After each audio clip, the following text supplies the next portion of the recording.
Alex the RC Freak here, coming at you with another video on an revo 2.0 electronics. So, as you know, I'm doing a teardown of this rig. I've been putting it back together. Been doing videos on how to tear it down. These are the stock steering servos. They are digital servos. They're the 2075 servos. Nothing fancy, nothing special. They are waterproof.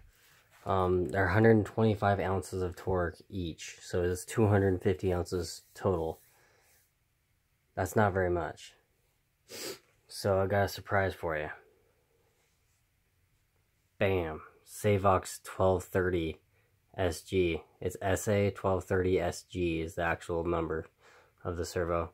500 ounces of torque. 500 ounces of torque. It's a beast of a servo. I'm going to be sticking this monster in there. So, yeah, this is not waterproof. This is water resistant. Personally, on the whole waterproof quote thing, I don't really think anything's ever technically 100% absolutely waterproof. It's just a better grade of water resistant is the way I look at it. But you also got to take into effect your differential halves.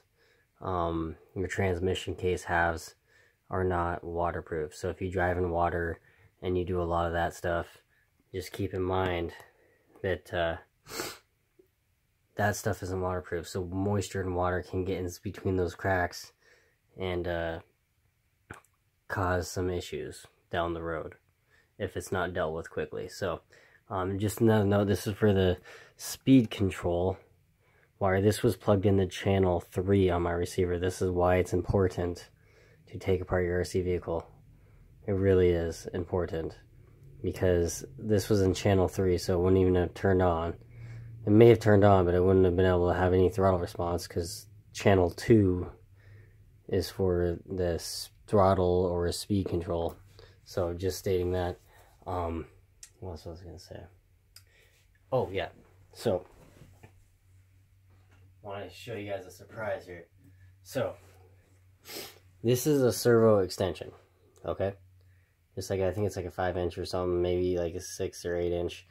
But this is the VXL 8S ESC. Let me just show you here so you guys see it. This is a VXL 8S out of an X-Max. 8S X-Max, okay? So, this is a VXL 8S. This ESC will directly bolt up to the mounting position on the revo 2.0. The only issue you may have is how wide this is. The motor may hit the side of this depending on what gearing you're using. So I just wanted to do a quick video showing you that this will work on that truck.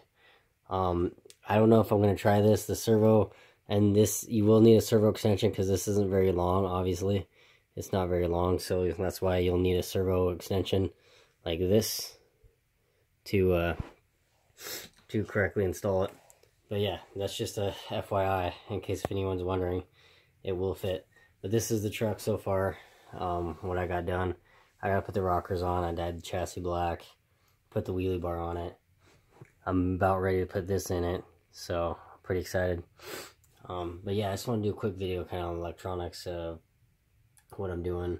And the nice thing about these is they are 25 tooth spline.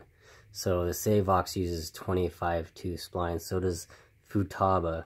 They use 25 tooth spline servos. So it's really nice. I like that spline. So anyway, I love Savox servos. They've never did me wrong. I will not be driving this in the rain or through snow or anything like that. I don't do that with any of my vehicles. So just to state that as a fact. But yeah. So thank you for watching. I do appreciate any and everybody who has been watching these videos, commenting on them. I do appreciate it.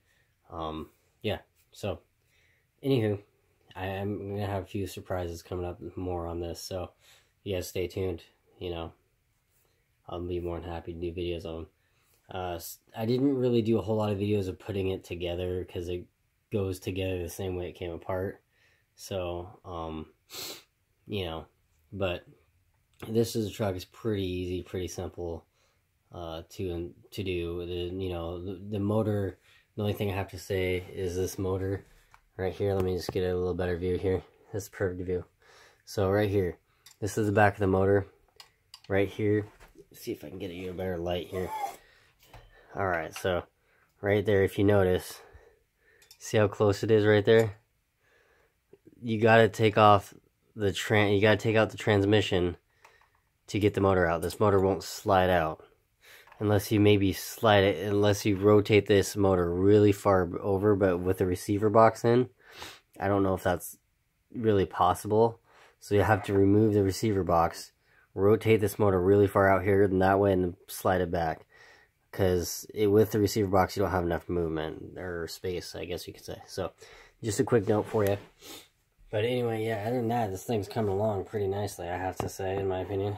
So, yeah. I did a video on how to die, just so you guys know. I can't think of anything else that gave me a surprise. The only thing that gave me a surprise is these diffs. The differentials, I put them together, the ring and pinion. I bolted them inside the bulkhead, and they're glassy smooth, except for they hit a spot in the ring gear where it hits like 2 or 3 teeth, and it's kind of like, it kind of binds up for a second. So I don't know why it would be doing that, because it didn't really feel like that before, but I don't know if it's just like one of those things where it got to like kind of seat itself in. But, you know, it does go smooth. Like, once you kind of work it, it does go smooth. I've checked the bearings. I made sure it's trimmed right. There's no slop in there.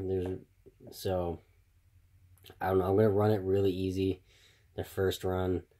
And maybe it has to break in. I've had to do that on a couple of my other rigs. I've actually had to seat in the gear's teeth. So they had to wear in together.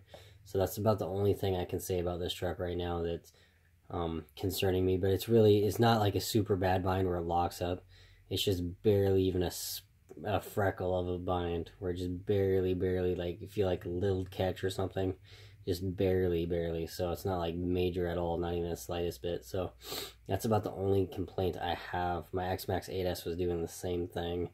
I drove it for the first time, and my green version, and it hasn't shredded a diff or anything like that I know of. So anyway, thank you for watching. I do appreciate it.